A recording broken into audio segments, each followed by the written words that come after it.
ওম নমঃ শিবায়, হর হর মহাদেব। কেমন আছেন আপনারা সবাই? আশা করি খুব ভালো আছেন। আমরাও ভালো আছি।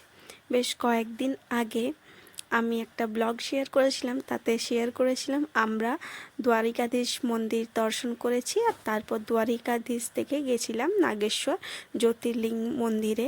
তো সেই নাগেশ্বর জ্যোতির্লিঙ্গ মন্দির আপনারা দর্শন করেছেন আমার ব্লগের মাধ্যম দিয়ে, হয়তো যারা দেখেছেন তারা। তো আজকে আপনাদেরকে আবারও দ্বারিকাধীশ মন্দিরের আশেপাশে যে স্থানগুলো রয়েছে, যেমন সুদামা টেম্পল, রুক্মিণী দ্বারিকাধীশ টেম্পল, তারপর বেট দ্বারিকা, তো সেই সকল জায়গা স্থানগুলো আপনাদের আজকে দর্শন করাবো, ঘুরে দেখাবো। তো চলুন, ব্লগের সঙ্গে থাকবেন। এখানে সব জায়গাতেই ভেতরে ক্যামেরা অ্যালাউড নয় তেমনভাবে, তো তাই বাইরেই যতটুকু ভিডিও করতে দেবে, যতদূর অবধি ভিডিও নেব, বাকিটা আপনারা আসলে তখন দেখতে পাবেন। তো যাই হোক, চলুন ব্লগটা স্টার্ট করা যাক।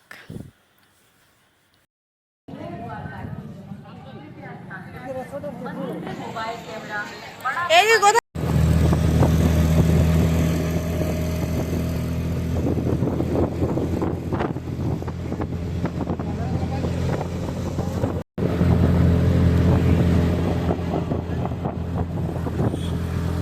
আমাদের সকাল সকাল বেট দ্বারিকা দর্শন হয়ে গেল। ভেতরের কোনো ভিডিওই নেওয়া ওখানে অ্যালাউড নয়, তবে ভেতরটা দেখবার মতো সুন্দর। তো যাই হোক, এরপর আমরা আমাদের নেক্সট গন্তব্যের উদ্দেশ্যে যাচ্ছি। আর এখানে একটা খুব সুন্দর বিচ রয়েছে, গোয়া বিচের টাইপের, তো সেই বিচও আমরা যাব। তো আপনারা অবশ্যই ব্লগের সঙ্গে থাকবেন। আর এই বেট দ্বারিকা আগে বোট দিয়েও আসা যেত, এখনও যায়, তবে এই ব্রিজটা হয়ে যাওয়ার ফলে বেশিরভাগ মানুষই এই ব্রিজটা দিয়ে যাতায়াত করছে।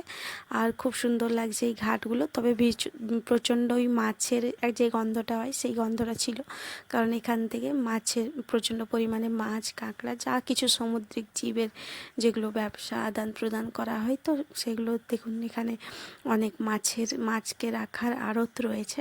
তো তাই জন্য এই জায়গাটাতে একটু স্মেলটা আলাদা ধরনের ছিল। তো খুব সুন্দর জায়গাটা।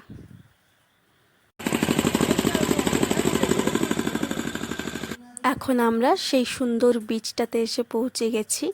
আর এখানে অনেক রকমের অ্যাক্টিভিটিস করার জন্য জিনিস ছিল, প্যারাগ্লাইডিং, আরও অনেক কিছু জিনিস ছিল। আর এখানে ওই জলের ভেতর দিয়ে দেখা যায় না, ওই স্কুবা ডাইভিংও এখানে হচ্ছিল। তো আপনারা চাইলে তারও টিকিট কেটে সেটাও করতে পারেন, প্যারাগ্লাইডিং করতে পারেন। প্যারাগ্লাইডিং আমরা যেহেতু করেছি, তো আমরা জানি তার প্রাইস ছিল ১,৫০০ টাকা।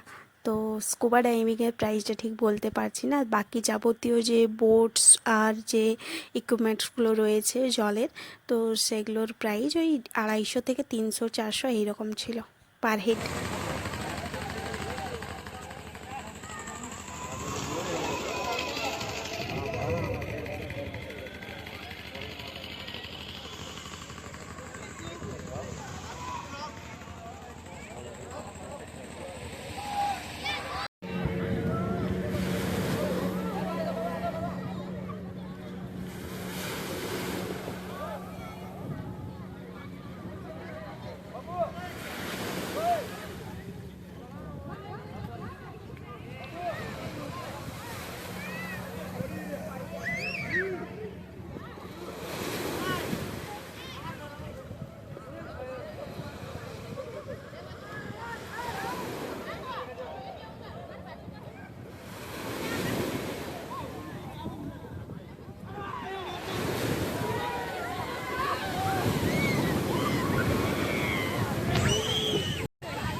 সেই সময় আমার আর আমার মায়ের দুজনেরই ছিল প্রচণ্ড কাশি আর গলা ব্যথা। তো তাই জন্য আমরা জলে নামিনি।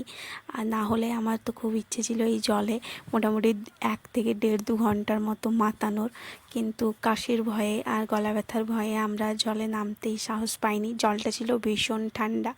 আর এখানে কিছু ঝিনুকের মতো কিছু খোলা আমাকে সোনু এনে এনে দিচ্ছিল জল থেকে কালেক্ট করে, বালিগুলোর থেকে।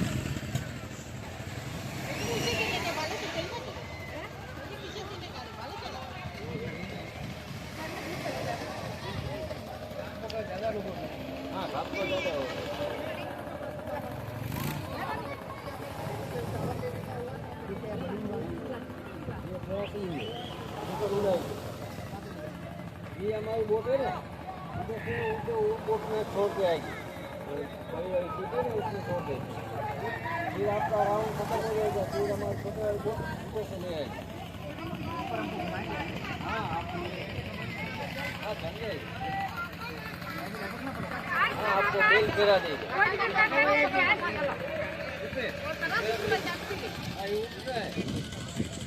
फिर इसको धीमे धीमे बोट में बैठा लेते हैं।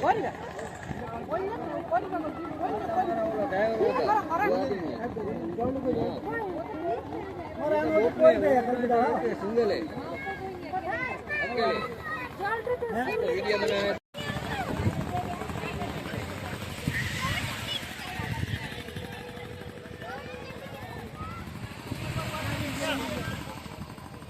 হাই করে দাও।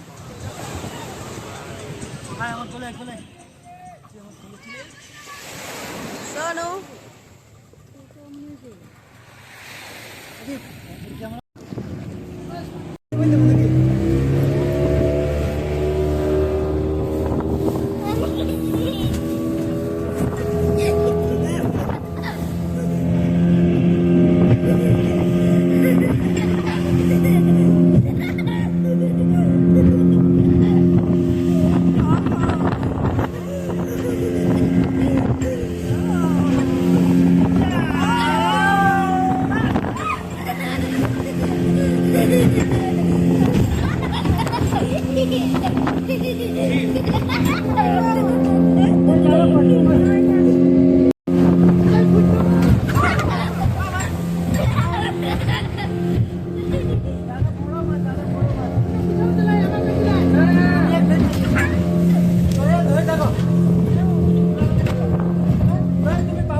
ঠিক আছে ঠিক আছে ফোনটা দিবা আমাকে না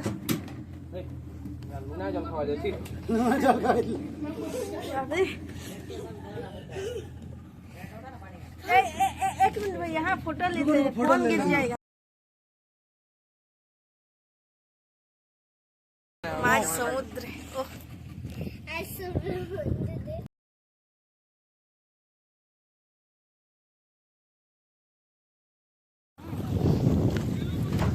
जय द्वारिकाधीश भगवान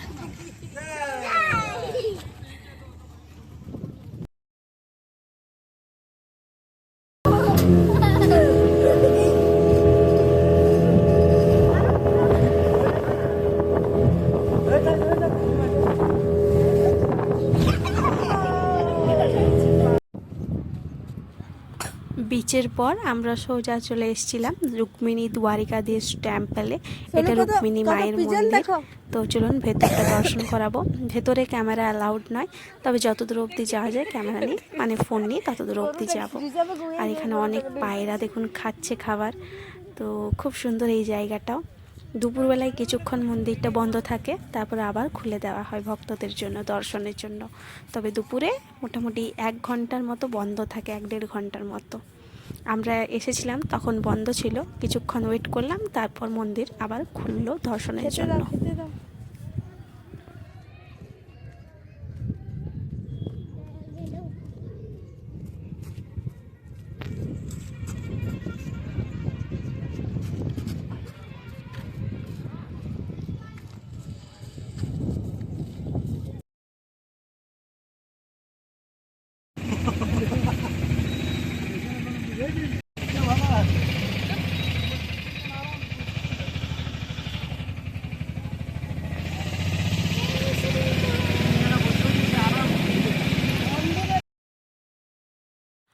রুক্মিণী মন্দির দর্শন করার পর তারপর আমরা খাবার দাবার খেয়ে এখন কিছুক্ষণ হোটেল রুমে রেস্ট করে ব্যাগপত্র গুছিয়ে এবার চললাম আমাদের নেক্সট গন্তব্যের উদ্দেশ্যে। এখন আমরা এখান থেকে যাব ভিরাওয়াল রেলওয়ে স্টেশন, আর ভিরাওয়াল থেকে আমরা সোমনাথ যাব। ভিরাওয়াল রেলওয়ে স্টেশন থেকে সোমনাথের দূরত্ব হলো 6 কিলোমিটার। তো আমরা ট্রেনে যাচ্ছি, পুরো রাত ট্রেন চলবে, সকাল সকাল আমরা নেমে যাব। অনেক ধন্যবাদ ব্লগটা দেখার জন্য। আগামী ব্লগগুলোর সঙ্গে